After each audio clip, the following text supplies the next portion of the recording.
నిజం చెప్పాలంటే ఇది భయపెట్టే మాటే కానీ ఈ ఒక్క రోజు మిస్ అయితే మళ్ళీ ఈ లోకంలో అసలు పుట్టాల్సిందే కాదు, తప్పదు అంటారు. ఇది విన్నాక కొంచెం భయం వేయడం సహజమే.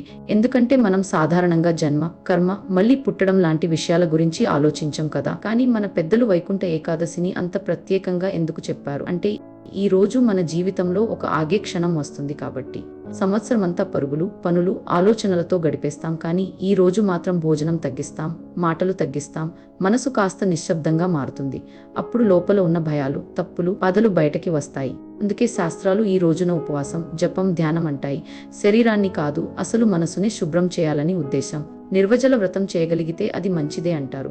కానీ అది కుదరకపోతే పండ్లు, పాలు అయినా సరే కనీసం ఓం నమో నారాయణ అని కొన్నిసార్లు మనసుతో జపం చేస్తే చాలు అని పెద్దలు చెప్పారు. ఈ రోజు వైకుంఠ ద్వారాలు తెరుస్తాయని నమ్మకం కూడా అదే అర్థాన్ని చెబుతుంది. అంటే బయట ఎక్కడో ద్వారం కాదు, మనలోనే ఒక ద్వారం తెరుచుకుంటుంది. అక్కడి నుంచి కొంచెం తేలికగా, కొంచెం నిజాయితీగా జీవితం చూసే అవకాశం వస్తుంది. అందుకే ఈ ఒక్క రోజును మిస్ చేయకూడదు అంటారు. భయపెట్టడానికి కాదు, మనకు మనమే ఒక అవకాశం ఇచ్చుకోవడానికి. ఈ మాటలు విన్నాక మీకు భయం వేసిందా, లేక నమ్మకం పెరిగిందా? కామెంట్లో నిజం చెప్పండి.